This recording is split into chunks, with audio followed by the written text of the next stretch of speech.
नमस्कार, मैं हूं शिरीष मिश्रा। छत्तीसगढ़ की बात में आप सभी का स्वागत है।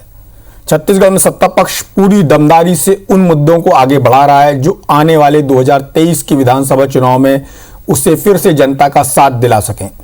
इसके लिए एक तरफ सरकार का फोकस अपने वायदों को पूरा करने पर है, तो दूसरी तरफ जिन मुद्दों को भाजपा अब तक बनाती आई है उन्हें भी कांग्रेस ने छीन कर बढ़त लेने का काम किया है। ऐसा ही एक मुद्दा है राम नाम का। अयोध्या में राम मंदिर पर भाजपा देश भर में अपनी पीठ थपथपाकर बहुसंख्यक वर्ग को अपने पाले में करने की जुगत में है, तो प्रदेश में कांग्रेस सरकार ने राम वन गमन पथ और चंद्रखुरी के माता कौशल्या मंदिर की चमक लौटाने का बीड़ा उठाकर कम से कम छत्तीसगढ़ में इस मुद्दे पर भाजपा को करारा जवाब देने की तैयारी कर ली है। पर क्या सॉफ्ट हिंदुत्व की ये राह इतनी आसान रहेगी, ये एक बड़ा सवाल है। बात होगी इस पर, लेकिन उससे पहले देखते हैं एक विस्तृत रिपोर्ट।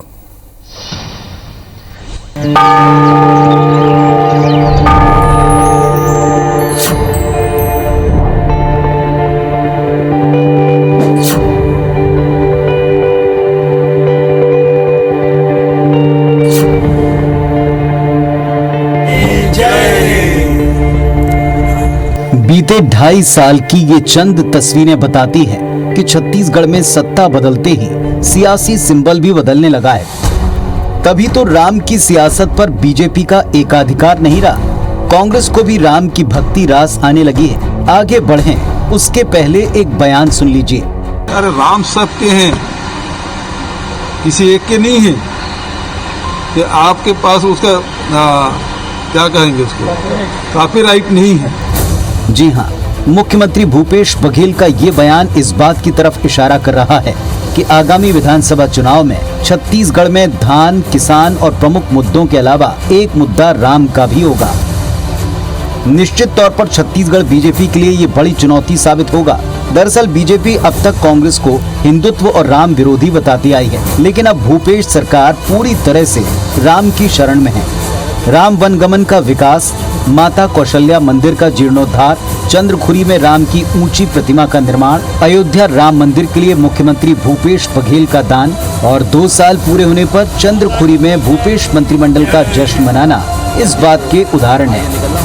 अगर राम जी की महत्व को और छत्तीसगढ़ में बढ़ाने का काम आदरणीय भूपेश बघेल जी कर रहे हैं, तो मैं ऐसा समझता हूँ कि छत्तीसगढ़ की संस्कृति से जुड़ा हुआ सीधा सवाल है। कोई अगर इसको राजनीतिक चश्मे से अगर देखता है तो आप समझ लीजिए राम उनके लिए केवल राजनीति का कारण है। छत्तीसगढ़ में कांग्रेस सरकार अब गांव-गांव में मानस गायन प्रतियोगिता के जरिए मंडलियों को पुरस्कार भी देगी।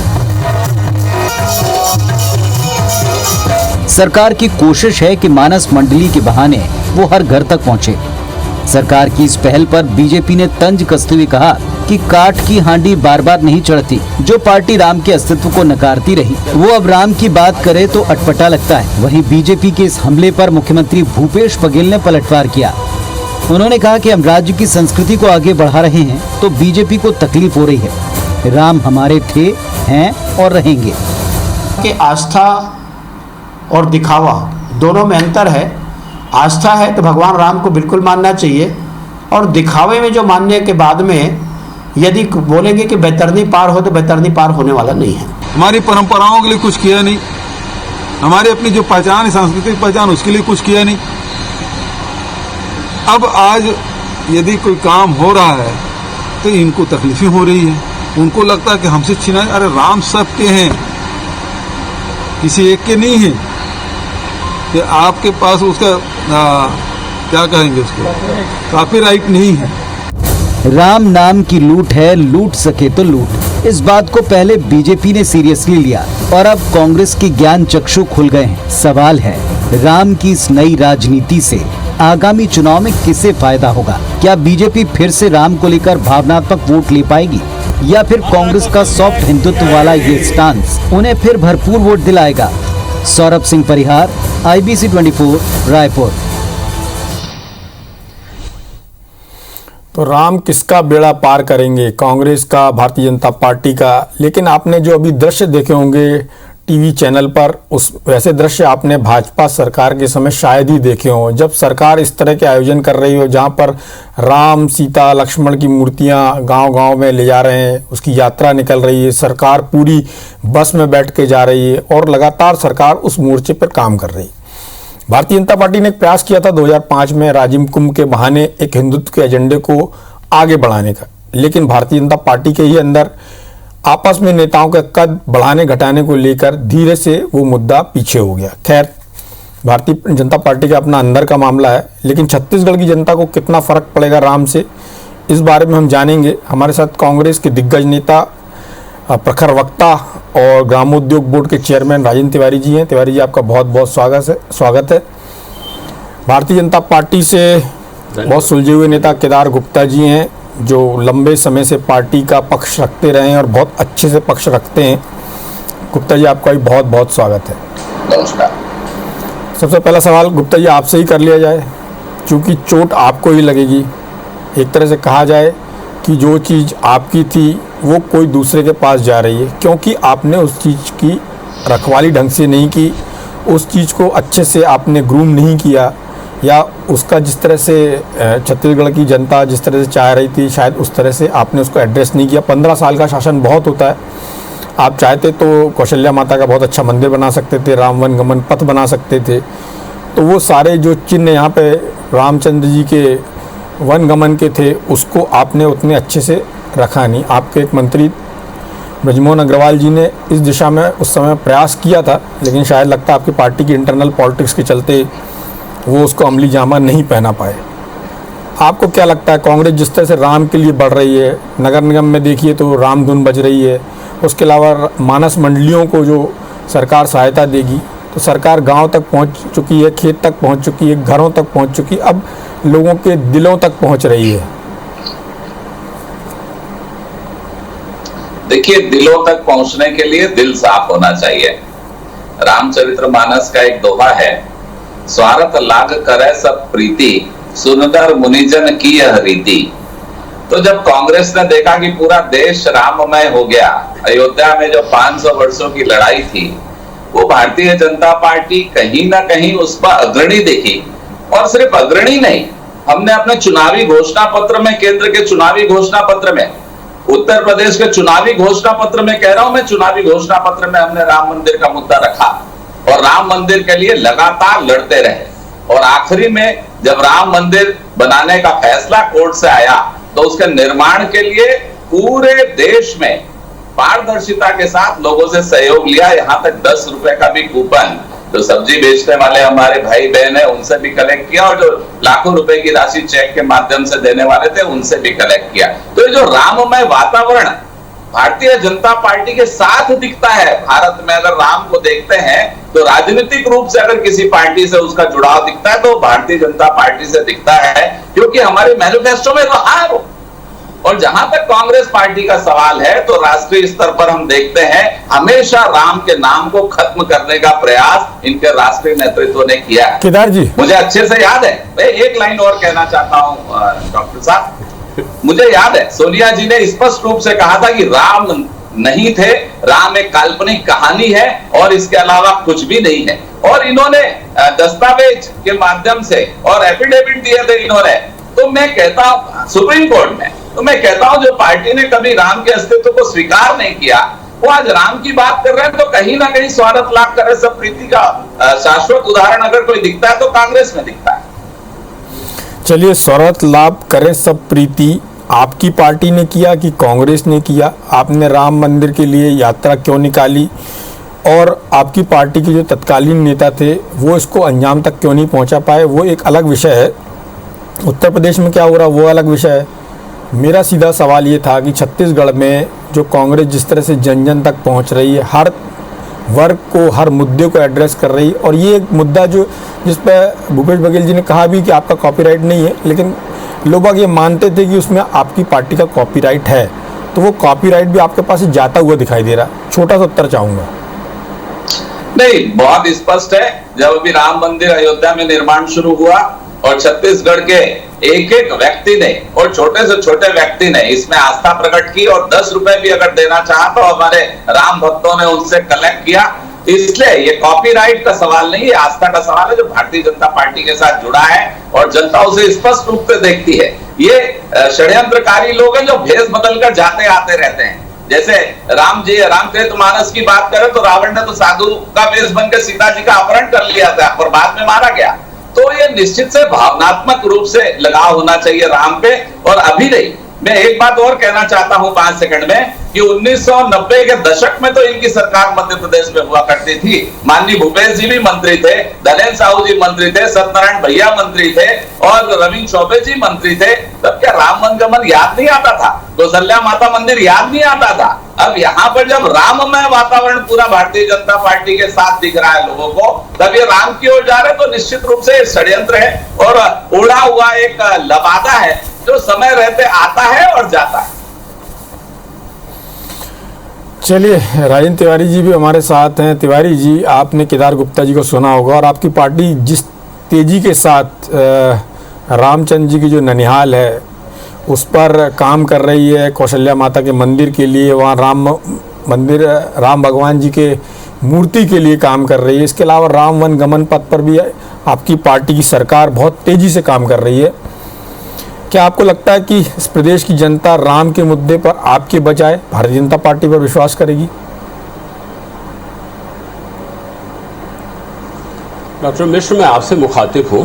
आप तो पीएचडी किए हैं, तो मेरी बात को गंभीरता से सुनिएगा। आपके साथ चर्चा करने में आनंद भी आता है। और अभी केदार गुप्ता जी ने जिस तरह की थोथी सफेद झूठ बात कही है, मैं उसका भी जवाब दूंगा। मगर अभी आपने जो मुझसे सवाल पूछा है, राज्य की सरकार ने जो निर्णय लिया है, भूपेश बघेल जी ने जो निर्णय लिया है, मैं थोड़ी सी उसकी बानगी देना चाहूंगा। हमारे यहाँ लगभग 12,000 रामायण मंडली है। अब डॉक्टर मिश्र, परिस्थिति ये है कि जब भी छत्तीसगढ़ की बात होती है तो हमारा नारा है छत्तीसगढ़िया सबले बढ़िया। मगर उसके साथ साथ क्यों बढ़िया है उसकी भी व्याख्या होनी चाहिए। विषय काफी लंबा है।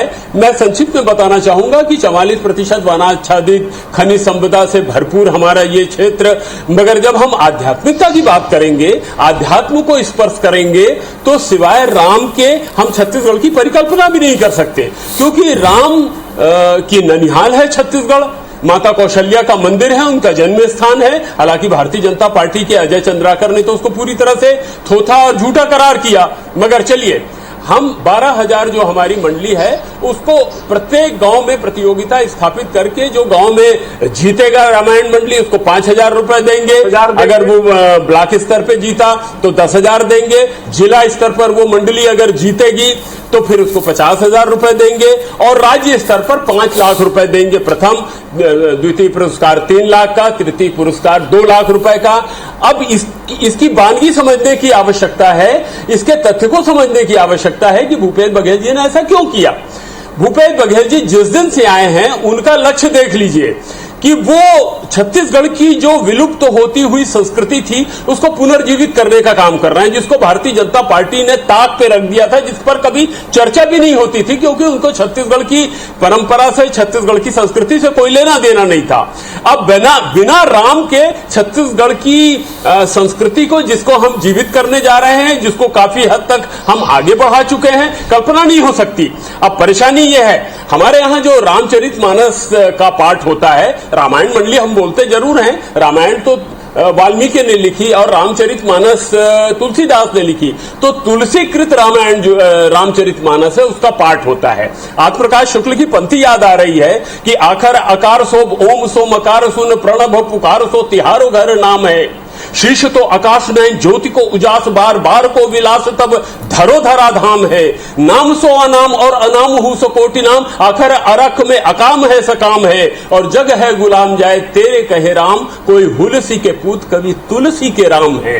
तो तुलसी के राम की यहाँ एक एक गांव में पूजा होती है और बड़े ध्यान के साथ में उसका स्मरण किया जाता है। ये हमारे यहाँ की संस्कृति है। तो उस संस्कृति का ये हिस्सा है कि हम राम पर चर्चा करें और राम की जो कथा है उसको पूरी तरह से जनमानस तक, दूर दूर तक, सुदूर इलाके तक पहुंचाने का काम करें और लोगों को लाभान्वित करें। लोग तो जैसा है परलोक भी सुधारने का काम करे। हमारे लिए तो जा सुनहम सुमरति इकबारा उतरहि नरभव सिंधु अब्बारा, ये आध्यात्म का विषय है, हमारी स्वांतः सुखाय का विषय है, राजनीति का विषय नहीं जो भारतीय जनता पार्टी का विषय रहा है। एक बात और मैं बहुत नम्रता पूर्वक कहना चाहूंगा, राम वन पथ गमन कोई चुनाव नहीं था। जब पिछले साल उन्होंने इसकी घोषणा की थी, 137 करोड़ 45 लाख रुपए का बजट रखा उस काम के लिए, उस पर तेजी से काम चल रहा है। 16 करोड़ 48 लाख रुपए का बजट माता कौशल्या के मंदिर के लिए रखा है। ये इसलिए रखा है क्योंकि आध्यात्म के साथ साथ ये हमारी संस्कृति से जुड़ा हुआ मामला है, तो इसलिए उसको पुनर्जीवित करने के लिए, और जो यहाँ के लोगों की आध्यात्मिकता और आस्था से जुड़ा मामला है। केदार गुप्ता जी ने कुछ बातें कही, मैं डॉक्टर मिश्र उसका जवाब देना चाहूंगा। नहीं, मेरी बात सुनिएगा थोड़ा, क्योंकि उन्होंने इतना झूठ बोला है कि मुझको जवाब देने की आवश्यकता है। राजन जी, मेरी बात सुनिए जी। आपने बहुत सुंदर पंक्तियां बहुत सुंदर तरीके से हमारे दर्शकों तक पहुंचाई।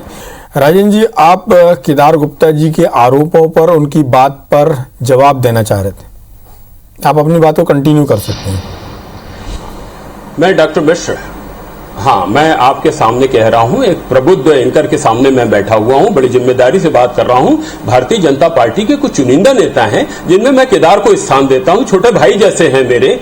केदार को यह शोभा नहीं देता कि इतने बड़े चैनल में बैठ करके मिथ्या बात करें। मैं चुनौतीपूर्वक ढंग से बोलना चाहूंगा, सोनिया जी ने कभी भी राम के अस्तित्व को लेकर प्रश्नवाचक चिन्ह नहीं उठाया। ये सरासर सफेद झूठ, बल्कि अशोभनीय झूठ बोल रहे हैं ये पूरी तरह से। पहली बात, जो भारतीय जनता पार्टी का ये आरोप लगाती रहती है कि कांग्रेस ने राम के अस्तित्व को नकारा, ये भी सरासर झूठ बात है। किसी वकील ने दलील करते हुए जब अपनी बात कही अपने मुवक्किल के पक्ष में, उसको लेकर के बहस होती रही। अब अगर वो वकील कांग्रेस का कार्यकर्ता है तो मैं ये पूछना चाहूंगा कि गोडसे के बारे में जो बात करती हैं इनके तमाम प्रज्ञा ठाकुर से लेकर साक्षी महाराज तक, क्या वो भारतीय जनता पार्टी का अधिकृत बयान होता है क्या? दूसरी बात यह है कि अगर मैं सुब्रमण्यम स्वामी को बहुत विद्वान मानता हूं, आप भी मानते होंगे, और राम के लिए, राम का मंदिर बने उसके लिए सर्वाधिक प्रयास अगर भारतीय जनता पार्टी में किसी ने किया तो उसमें एक बड़ी भारी भूमिका सुब्रमण्यम स्वामी की है। और मैं बात आपके चैनल पे कर रहा हूं तो गंभीरता से कर रहा हूं, मेरी बात को सुनिएगा डॉक्टर मिश्र। सुब्रमण्यम स्वामी ने यह सार्वजनिक रूप से इंटरव्यू देते हुए कहा, और अभी लिंक निकाल करके देख लीजिए ना आप यूट्यूब में, 9 कितने बार आपको पता चल जाएगा। उन्होंने कहा कि राम का मंदिर अगर बन रहा है तो केवल 3 आदमी को इसका श्रेय है। ये सुब्रमण्यम स्वामी जो भारतीय जनता पार्टी के मेंबर ऑफ पार्लियामेंट है, उनका यह कथन है। पहला, राजीव गांधी का, जिन्होंने राम के मंदिर का दरवाजा खुलवाया। दूसरा, नरसिम्हा राव जी का, जिन्होंने जहां पर आज राम का मंदिर बन रहा है उस भूमि का अधिग्रहण किया। और तीसरा, अशोक सिंघल जी का, जो विश्व हिंदू परिषद के कार्यकारी अध्यक्ष थे। इन 3 को उन्होंने श्रेय दिया। और एक बड़ा सवाल उठाया उन्होंने कि प्रधानमंत्री के दफ्तर में 6 साल से राम सेतु की फाइल गर्द में डूबी हुई है, उस पर काम क्यों नहीं करते? उस पर काम करने की आवश्यकता क्यों नहीं समझते?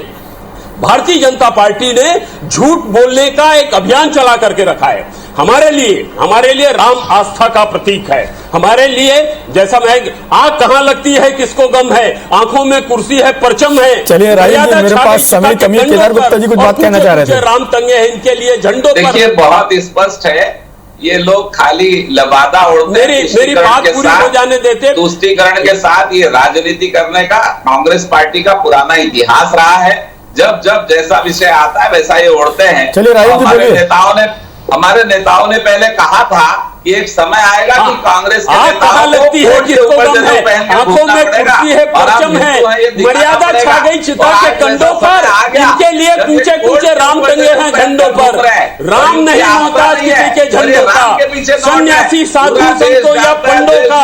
राम नहीं मिलते मंदिर के फेरों में, राम मिले शबरी के जूठे बेरों में, और वो शबरी का जूठा बेर खाने का काम हमेशा हमारे आराध्य राजनीति भगवान की है। श्री आज राम राम ने के पीछे दौड़ रहे छत्तीसगढ़ में हैं, किया था, मजबूरी है। इसलिए जब उस माननीय बात को प्रधानमंत्री भूपेश ने बघेल जी अयोध्या में पुनर्जीवित बैठकर करना चाहते और राम मंदिर का हैं। शिलान्यास ये जब राम किया, का नाम तो लेते उनकी हैं छाती तो फट गई। मुझको ये कालनेमी 50-60 का वर्षों में जो कहा काम हुआ नहीं कर पाया, राम वो नरेंद्र याद मोदी आता ने है 6 कि वर्षों में किस कर तरह दिया, से इसे कहते कालनेमी हैं। ने राम का भारतीय जनता स्मरण पार्टी किया जो था। कहती है, वो हमारे करके लिए दिखाती है। सीताराम और आज आवश्यक है। मुझे गर्व अरे के साथ आजादी ये के कहते पहले हैं, से चलिए, रघुपति किसके राघव लिए राजा सीताराम है। आवश्यक है, किसके लिए जय श्री राम आवश्यक है और कौन कालनेमी के रूप में है, इसका फैसला तो जनता को करना है। जनता सब कुछ देखती है और समझती है, और जिसका भी जो एफर्ट होता है, जिस भी सरकार का जो प्रयास होता है, उसको जनता बहुत बखूबी समझती है कि कौन किस विषय पर गंभीरता से प्रयास कर रहा है और गंभीरता से काम कर रहा है। नहीं तो विधानसभा चुनाव में वोट देने वाली जनता केंद्र सरकार की जब वोटिंग होती है तो उसमें अपना वोट पलट देती है। ऐसा क्यों होता है? ऐसा इसलिए होता है कि जनता को मालूम है किस विषय पे किस पार्टी को सपोर्ट करना है, किस मामले में कौन ज़्यादा ईमानदार है। निश्चित रूप से ये जो सरकार अभी काम कर रही है उसने इस दिशा में काम करके दिखाया है। अब ये जनता को तय करना है कि इस मामले में कौन ज़्यादा सही है। इस चर्चा में भाग लेने के लिए आप दोनों का बहुत बहुत धन्यवाद। नमस्कार।